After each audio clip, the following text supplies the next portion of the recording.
하나님의 말씀 마가복음 신약 14장 3절서부터 9절까지 같이 교독하겠습니다. 마가복음 14장 3절서부터 9절까지.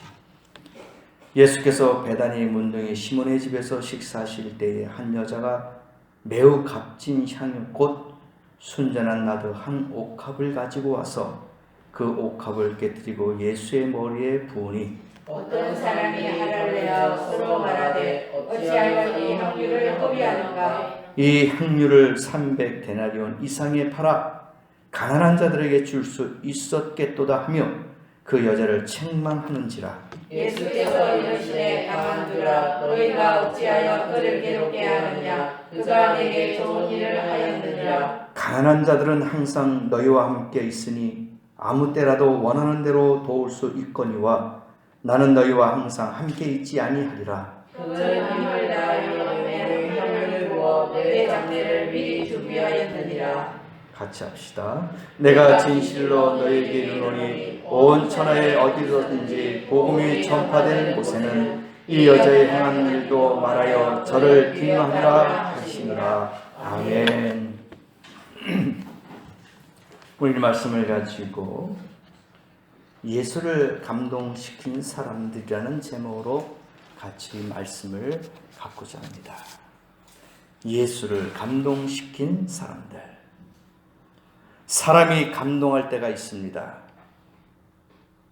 사랑을 넘치게 받을 때 감동을 합니다. 눈물로 호소할 때 감동을 또 받지요.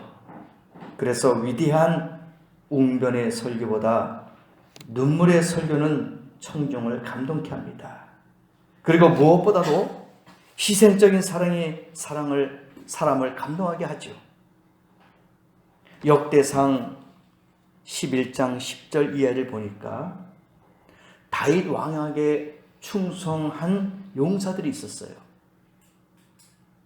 목숨을 걸고 충성했던 그런 용사들이 있었단 말입니다. 나라를 얻게 하기도 했어요. 다윗이 이스라엘의 왕이 되는 데 공헌을 많이 했습니다. 그런데 그 중에서도 다 중요하죠.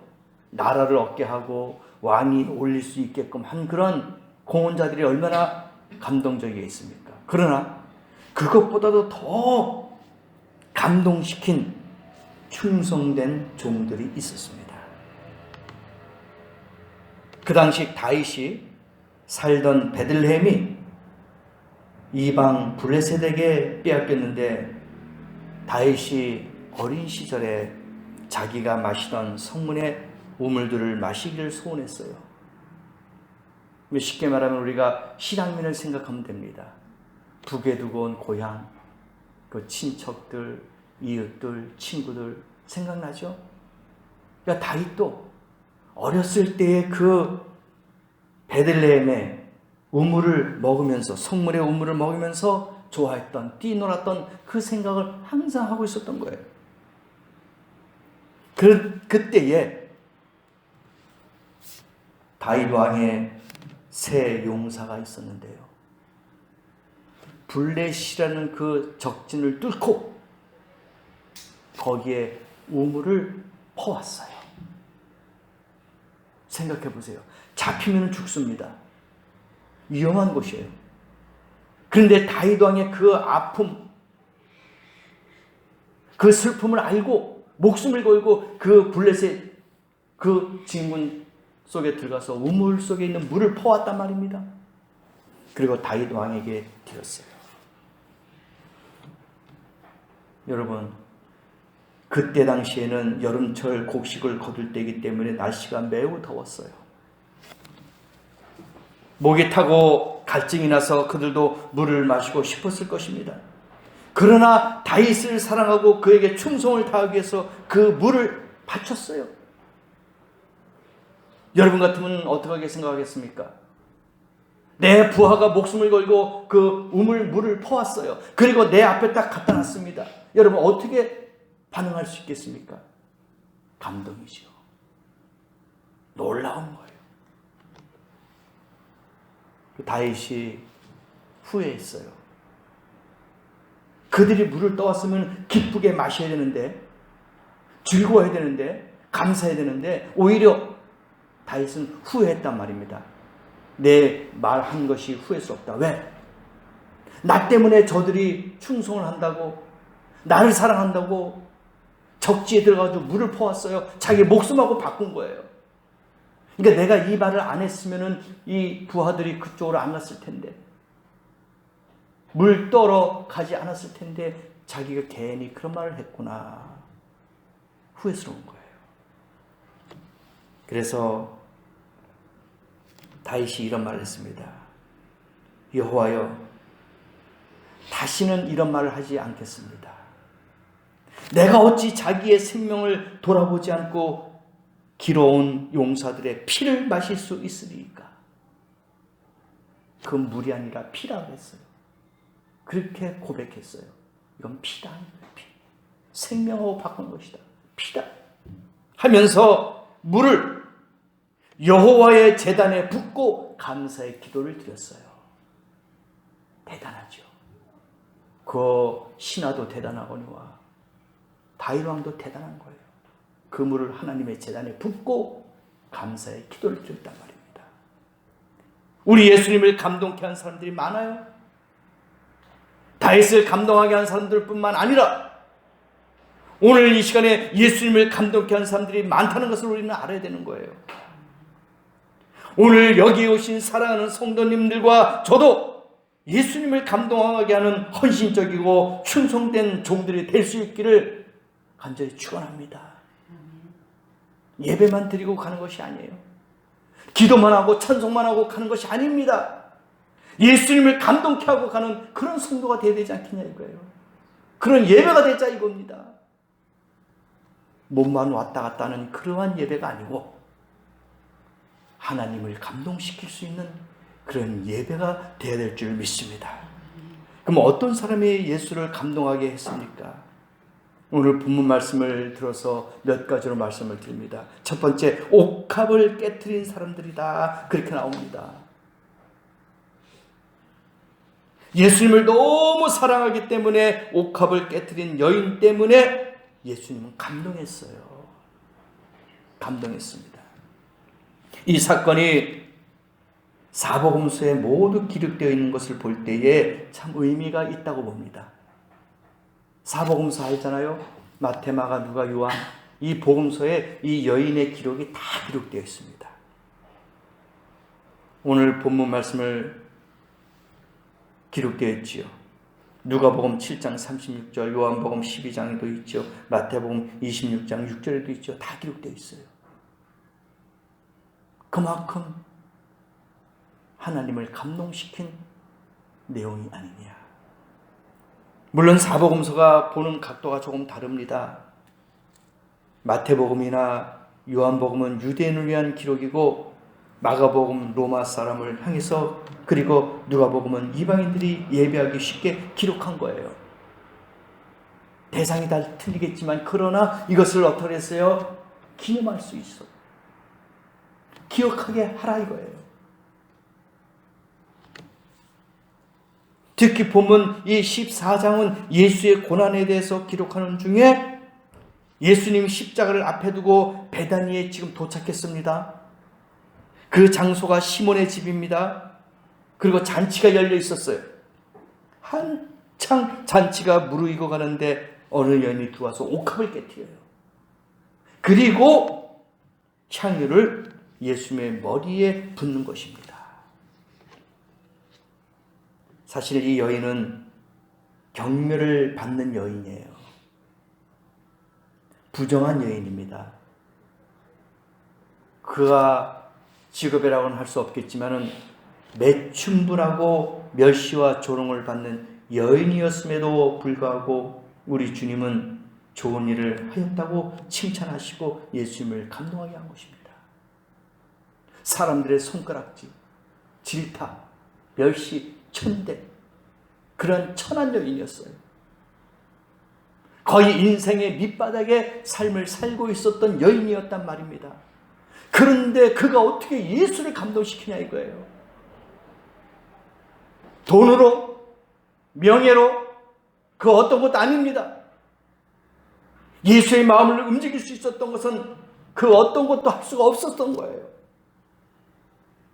이 여인이 예수님을 감동하게 한 것은 무엇입니까? 바로 예수 중심의 헌신이었다 이겁니다.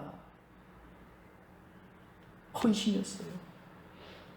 사람 중심이라면 진정한 헌신이 될 수가 없어요. 하나님 중심이 돼야지만 그것이 진정한 헌신이지, 사람의 중심이면 그는 교만한 거예요. 보이기에 한낱 불과한 것이란 말입니다. 그래서 어느 제자가 이야기합니다. 야, 그거 팔아가지고 가난한 사람에게 차라리 나눠주면 더 좋았을 텐데 이 귀한 것을 왜 여기다 깨트려가지고 이러한 불편한 것을 만들었느냐. 이걸 팔면은 수십 명, 수백 명에게 먹을 것을 나눠줄 수 있었을 텐데. 그럴듯하죠. 맞습니다. 그 아까운 걸, 귀한 것을 깨트려 버렸으니 차라리 그걸 좀 의미가 있고 보람된 일로 했으면은 맞는 말이에요. 당연한 겁니다. 논리적으로는 참 맞아요. 그러나 예수 중심이 아니라면 그거 할 수가 없었다는 얘기예요. 우리가 하나님 앞에 헌신하고 드릴 때에 예수 중심이 아니면 아까운 거야. 그렇죠? 무의미한 겁니다. 논리적으로 맞질 않아요. 그러나 어떤 귀한 것, 어떤 가치 있는 거라도 예수를 위한 것이라면 참된 의미가 있는 줄을 믿습니다. 이게 예수 중심이에요. 오늘 본문에 나와 있는 인물들을 보면서 오늘날의 교인들을 분석해 볼 수 있습니다. 시몬과 같은 교인이 있어요. 시몬. 예수님을 대접하기에 무척 좋아했어요. 손님을 반가워하는 사람이 있는가 하면 매우 꺼리는 사람이 있습니다. 그러니까 대접하기를 좋아하는 사람은 사람 오는 게 좋아. 이게 시몬 같은 사람이야. 그래서 인맥 관리가 잘 돼 있는 거죠. 사람이 내 집에 들어오는 게 좋아요. 대접하는 것도 좋아하고. 이런 사람들은 좀 마음이 열려있는 사람이라고 볼 수 있겠죠. 두 번째는 제자 같은 신자가 있어요. 이런 제자 같은 신자는 뭐냐? 따라가기만 해. 예수님만 졸졸졸졸 따라가요. 그러나 진정한 헌신이나 충성이 없는 사람들이 있다는 말입니다. 희생하고 헌신하고 섬기고 나누는 그런 마음이 아니라 그냥 예수만 따라다녀. 예수님 뭘 하면은 그대로 순종하고, 예수님 어디를 가면은 그냥 가고, 예수님 뭘 하자 하면 하고, 그냥 따라만 다니는 사람들이 있어요. 이렇게 하면 좋은 것인데 왜 그렇게 하느냐? 이유를 말하는 거예요. 그러니까 분석하고 계산하는 사람들이야. 오늘 본문에 그런 사람들이에요. 분석하는 거야. 계산하는 거야. 야, 이걸 돈으로 한 사람이면 얼마인데, 이걸 음식으로 만들면 얼마나 많이 만들 수 있는데, 이걸 나눠주면 얼마나 많은 사람이 먹을 수 있는데, 이렇게 따지고 분석하고 계산하는 사람들, 이 제자와 같은 사람들이에요. 교회에서 뭘 하자 하면은 따져, 분석해, 계산해. 이런 교인들이 있어요. 또 한 가지는 헌신하는 여인과 같은 사람이 있다 이거예요. 헌신하는 여인과 같은 사람. 이유 없이 헌신해요. 이유가 없어요. 무슨 이유가 있습니까? 내가 예수님을 사랑하는데 무슨 이유가 있어요? 내가 하나님을 사랑하는데 무슨 이유가 있냐 이거예요. 내가 사랑하는 사람을 위해서 헌신하고 섬기고 나누는데 이유가 있습니까? 이유 없어요. 그냥 주는 겁니다. 그냥 베푸는 거예요. 이 헌신은 사람들을 의식하고 하는 게 아니란 얘기입니다. 예수님 오셨으니 그분 앞에 나의 마지막 가진 이것을 드립니다 라는 순수한 신앙에서 나온 거예요. 이 여인에게는 이 하나, 옥합, 이 향유 마지막 재산입니다. 생각하지 않았어요. 계산하지 않았습니다. 따지지 않았어요. 묻지도 않았습니다. 그냥 헌신했어요. 이게 얼마나 값진 것입니까? 계산하고 따지면 이 여인 아까워서 못 드려요. 자기가 어떻게 해서 벌었던 돈인데, 매춘부를 하면서 벌었던 그건데 어떻게 이걸 드릴 수 있겠냐 이거요. 힘들게 번 것, 욕을 얻어먹으면서 비판과 질타와 조롱을 받으면서 벌었던 돈인데 이걸 어떻게 드리냐 이거예요. 못 드립니다. 정상적인 사람이라면 드릴 수 없어요. 계산했다면 드릴 수 없단 말입니다. 그러나 오직 예수 중심이라는 것을 잊지 않고 헌신해야 그것이 진정한 것이라는 것을 이 여인은 알았던 거예요. 사람을 기쁘게 하고 사람들에게 인정받고 칭찬 듣는 것으로 만족하려고 하는 것은 바람직한 것이 아니라는 얘기입니다. 그래서 예수님께서도 바리새인 사두개인들에게 이야기했잖아요. 독사의 자식들아. 왜? 회칠한 무덤. 안에는 썩어 있는데 겉에만 회칠해가지고 깨끗하게 예쁘게 해놨어요. 그러니까 독사의 새끼들아 하고 저주를 붙지 않았습니까? 바로 그거예요. 사람을 위해서 하는 것은 진정한 헌신과 섬김이 아니오. 예수 중심이 되어야 되는 것인 줄 믿습니다. 오직 예수 중심의 신앙을 가진 사람들만이 예수님을 감동시킬 수가 있다 이겁니다. 그리고 그 여인은 값진 봉사였어요. 이것이 얼마냐면은 300데나리온이에요. 300데나리온. 이 300데나리온은요, 노동자가 1년 동안, 그 당시 1년 동안 먹고 쓰고 아무것도 안 하고 그대로 1년 동안 벌 돈이었습니다. 귀하죠? 지금 우리가 생각해 보세요. 평균은 얼마? 한 200 정도 생각합시다, 월. 그러면 200인데 1년 동안 하나도 안 썼어요. 그럼 얼마입니까? 2,400만 원이야. 큰 거죠? 먹지도 않고 쓰지도 않고. 그래서 200으로 잡아도 1년에 2,400만 원인데 그것을 한 번에 예수를 위해서 헌신했다 이거야. 아깝죠. 2,400이 쉬운 돈이 아니잖아요. 근데 그런 것을 하나님 앞에 한 번에 헌신했어요. 상당한 액수입니다. 큰 거예요. 같은 1,000만 원이라도 돈이 많은 사람들에게야 뭐 얼마나 되겠습니까? 하루에도 몇십만 원, 몇백만 원 쓰는 사람도 있지 않습니까? 그러나 없는 사람에게는 하루에도 10,000원, 20,000원이 참 귀한 거예요. 근데 그걸 이 여인은 아마 귀했을 거예요. 왜? 천한 사람이었잖아. 부정한 여인, 매춘부라는 멸시와 조롱을 받고 그걸 모은 거 아닙니까? 그러면 1년만 모았겠어요? 아니죠. 제가 볼 때는 몇 년 동안 모은 것 같아요. 평균적으로 1년에 그 노동자가 받는 것이 있으니까 이 여인은 노동자의 월급보다도 수입이 적었을 거예요. 그러니까 얼마나 오랫동안 모았겠습니까? 정말 가치 있는 거예요. 그리고 이 향유는 여인이 결혼 지참금으로 꼭 가지고 가야 되는 거예요. 그 당시의 풍습으로는 이게 필요한 거예요. 이게 필수예요. 그래서 꼭 이 향유를 지참금으로 가져가야 되는 거예요. 근데 그걸 깨트렸어. 이거 뭐야? 자기의 여인의 모든 삶을 포기했다는 거예요. 결혼을 포기한 겁니다. 가정을 포기한 거예요. 미래를 포기한 겁니다. 그렇지 않습니까? 이걸 모으기 위해서는 얼마나 수년 동안 고생을 했겠습니까? 여인의 필수 항목인데 이게. 근데 이것을 포기한 거예요. 이런 향유를 포기했다는 것은 자기의 인생, 삶을 다 포기한 거예요. 그만큼 가치 있는 거예요. 예수를 위해서라면 우리도 이러한 가치 있는 것을 포기할 수 있는 그런 믿음의 성도가 되어야 될 줄 믿습니다. 가치 있는 것이 되어야 된다는 거예요. 얼마나 위대한 믿음을 갖고 있었습니까? 여인은 그것을 예수님께 드렸어요. 오늘도 하나님 아버지께서는 우리에게 그러한 귀한 것을 요구하십니다. 하나님이 가난해서요? 우리에게 귀한 것을 요구합니까? 하나님이 정말 필요해서 우리에게 귀한 것을 요구하십니까? 아니에요. 창세기 22장 16절서부터 보면은요, 아브라함의 가장 귀한 게 뭐였습니까? 이삭, 아들이었어요. 가장 귀한 거 아닙니까? 100세에 났으니까.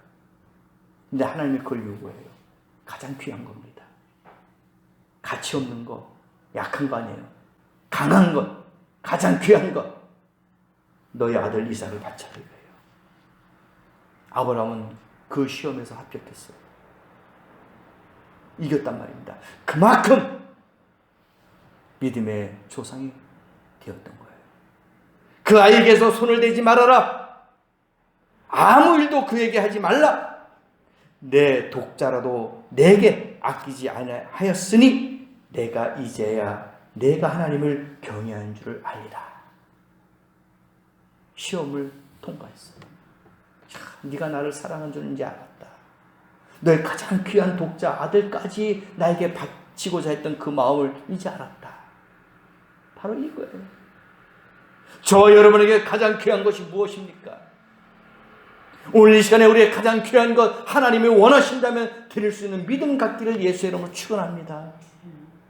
그게 어떤 건지 모르지만은 하나님이 원하신다면은 그것까지라도 주님 앞에 드릴 수 있는 믿음이 있어야 되지 않겠느냐 이거예요. 그래야지 하나님을 사랑하는 것이라고, 그래야지 하나님이 우리를 인정하는 것이라고 말씀하신다 이겁니다. 우리 주님은 우리의 마음을 귀하게 여기십니다. 마음과 마음이 통할 때 사랑이 되는 거예요.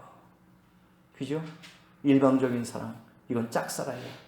그러나 그쪽과 나하고의 이 마음이 통할 때는 진정한 사랑이 되는 거야. 하나님이 혼자서만 사랑하면 안 됩니다. 나만 혼자서 사랑하면 안 돼요. 나와 하나님이 같이 사랑해야지만이 그것이 진정한 사랑이 될 수 있어요.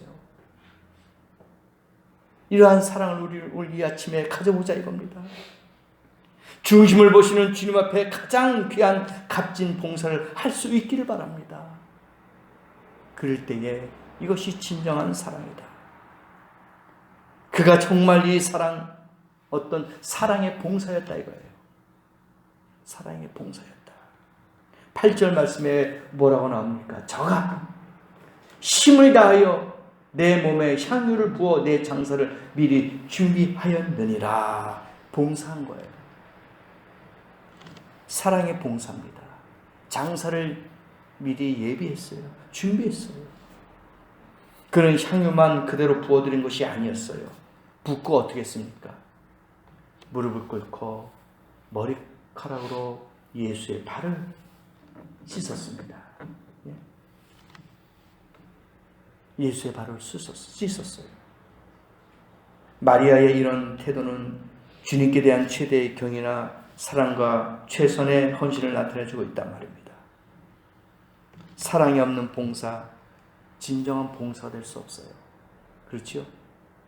마음에서 우러나오는 봉사가 돼야지만이 진정한 봉사다 이겁니다.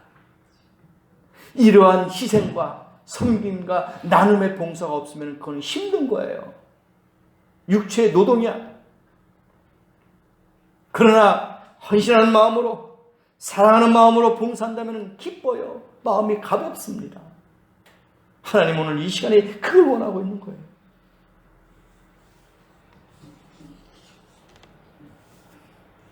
또 한 가지, 두 번째는 절대적인 믿음을 가진 사람들이다 이거예요. 예수를 감동시킨 사람들 중에 두 번째는 절대적인 믿음을 가진 사람들이다.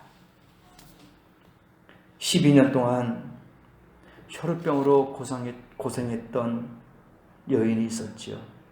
마태복음 9장 20절에 나오죠.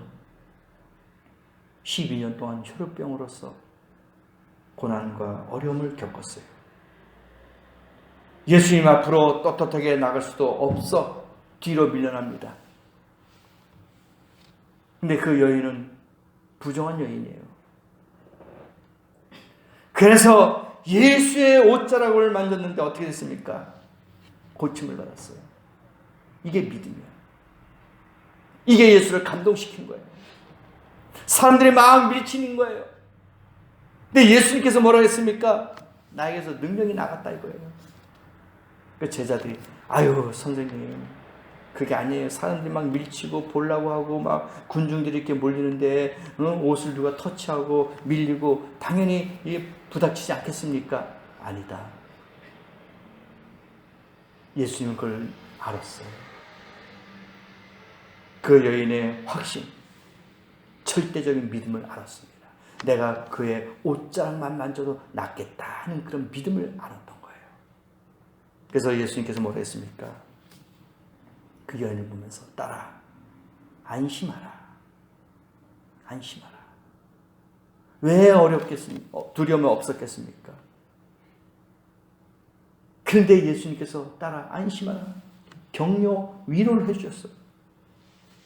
이러한 여인들의 신앙이 예수님을 감동하게 하는 거예요. 여러분도 오늘 이 아침에 주님, 내가 주님의 옷자락만 내 손끝 하나라만 터치해도 내가 이 문제가 해결될 것입니다. 아픈 것이 해결되고 경제적인 문제가 해결되고 가정의 문제, 직장의 문제, 사업의 문제, 모든 문제들이 다 해결될 겁니다. 이런 확신과 믿음. 그럴 때 하나님의 위로가 있고 그때에 하나님의 격려가 있고 하나님의 기적이 나타난다 이거예요. 이게 하나님을 감동시키는 거예요. 혈우증이라는 게 얼마나 희귀한 병입니까? 12년 동안이에요. 얼마나 힘들었겠어요. 치료할 수가 없는 불치병이란 말입니다. 이것도 해보고 저것도 해보고 다 해봤을 거예요. 집에 있는 모든 재산 다 탕진했을 겁니다. 왜 안 했겠어요? 그래도 안 돼. 힘들어요.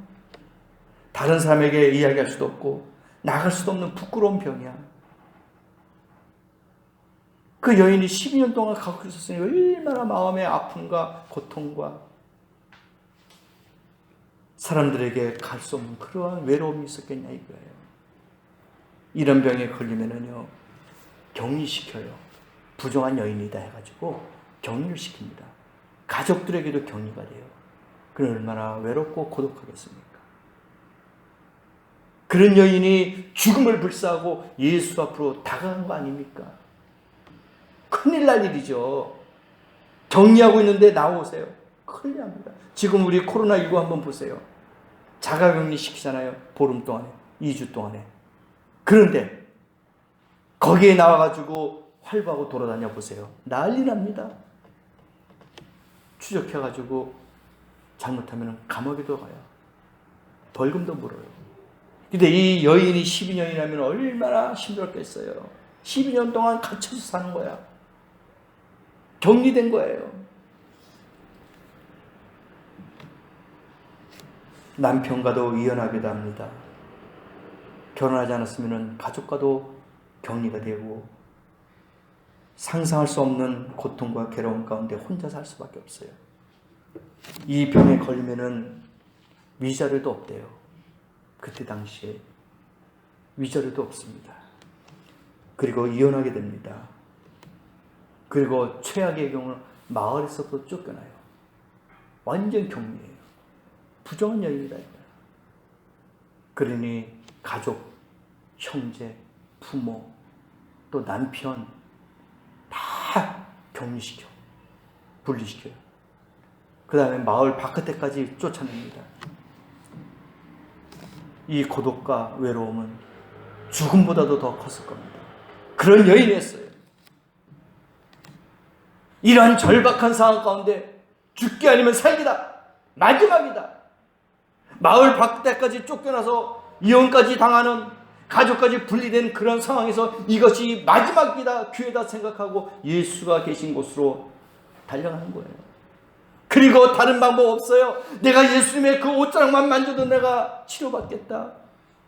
아니, 치료뿐만 아니라 내가 위로받고 싶다. 그렇잖아요. 사랑받고 싶은 거예요. 사람이 그리운 거예요. 그래서 예수를 만나겠다는 그런 일심 하나 가지고 달려간 거 아닙니까? 소리 지르는 것도 아니에요. 예수를 부둥켜 안고 뭐 원망하거나 아니면 부탁한 것도 아닙니다. 그냥 옷자락만, 그 옷자락, 나풀거리는 옷자락만 만지면 되겠다 할 정도로 그러한 믿음을 갖고 있었다는 거예요. 절박한 믿음. 절대적인 믿음을 갖고 있었어요. 결과적으로는 치료받았잖아요. 하나님을 감동시키는 사람들은 바로 이거예요. 다른 거 아니에요. 다른 거 요구하는 거 아닙니다. 감동시키는 건 다른 게 아니라고요. 바로 믿음이에요. 믿음 갖고 이렇게 헌신하고 봉사하고 충성하는 것이 하나님을 감동시키는 거라 이겁니다. 하나님의 물질을 요구하는 거 아닙니다. 여러분의 삶을 다 필요해서 요구하는 게 아니에요. 단지 그 믿음. 여러분의 희생과 헌신과 봉사, 그거예요. 그걸 원하시는 겁니다. 그럴 때 하나님이 축복하는 거예요. 여러분에게도 어려운 일이 있습니까? 나의 힘으로 해결할 수 없는 것이 있습니까? 오직 예수 그리스도에게 소망을 가지고 나가시기를 바랍니다. 이것밖에 없어요. 우리의 소망은 바로 예수예요. 우리가 살 수 있는 길은 예수밖에 없다는 얘기입니다. 우리가 회복하고 치료받고 응답받는 것은 예수밖에 없다는 거예요. 뭐가 필요합니까? 그때 우리 주님은 우리의 소원대로 믿음대로 이루어지게 하시고 절망을 소망으로 바꿔주실 줄 우리는 믿습니다. 그래서 우리가 적극적인 믿음을 가진 사람이 되기를 원합니다. 이왕 믿을 바에 적극적으로 믿자 이거예요. 이왕 할 거 확실하게 하자 이겁니다. 그때에 주님도 감동하시고 하늘의 신령한 축복이 넘치게 되는 것을 믿으시기 바랍니다. 모든 것을 오늘 이 시간에 주님께 맡기고 단순한 믿음을 가지고 살아가십시다. 이것저것 계산하고 이것저것 따지면 아무것도 안 돼요. 그냥 단순하게 그냥 이것이다 하면 그냥 하는 거예요. 이런 믿음을 갖고 있을 때 하나님이 기뻐하시고 우리가 예수를 감동시킬 수가 있다는 겁니다. 주님을 감동하게 하는 사람이 되면은 이런 소리가 될 거예요. 안심하라. 평안하라. 이런 음성을 들으면서 살아갈 수가 있을 것이다 이거예요. 여인에게도 그랬잖아요. 안심하라. 안심이 뭡니까? 평안한 거예요. 마음이 평안하면 모든 것이 다 평안한 겁니다. 모든 것이 형통해요. 마음이 불안하면 모든 것이 불평해요. 모든 것이 막힙니다. 그러나 안심하라. 이럴 때 우리의 마음이 열리고 하나님의 평화가 임할 때에 모든 것이 만사가 형통이 될 줄 믿습니다. 이런 음성을 들어야 되는 거예요. 지금 이 시대가 얼마나 삭막합니까? 우리나라뿐만 아니라 전 세계가 삭막해요. 그나마 우리나라는 이 코로나 때문에 힘들었지만 그래도 다른 나라들보다는 조금 평안한 것 같아요. 마스크 구하기 쉽죠? 인터넷으로 구입하면 싸요. 또 마트 같은 데, 약국 같은 데 가면 얼마든지 돈이 없어서 못 사지 하루에도 뭐 100장, 1000장, 10,000장씩 막 살 수 있잖아요. 근데 외국에는 못 삽니다.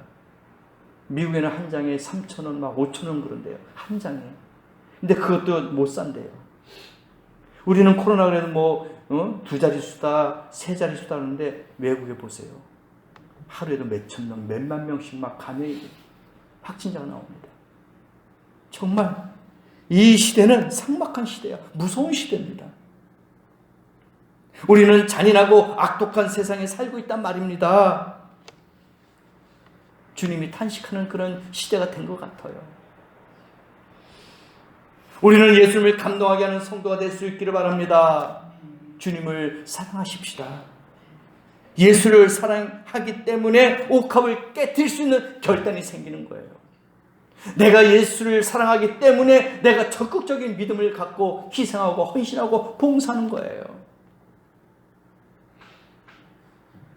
절망을 소망으로 바꾸고 포기하지 않는 끈질긴 믿음의 사람이 되어야 하겠습니다. 끝까지 주님을 따르며 제자의 길을 걷는 성도가 되시길 바랍니다. 눈물로 감격하면서 주님만을 따르는 성도가 될 때에 주님을 감동케 하고 소원이 이루어지는 그리고 칭찬 듣는 복된 성도가 되리라라는 것을 확실히 믿으며 오늘도 이같이 예수를 감동시킨 사람들이 되셔서 이 땅에 살면서 만사가 형통하고 모든 문제가 풀리기를 예수 그리스도의 이름으로 간절히 축원합니다.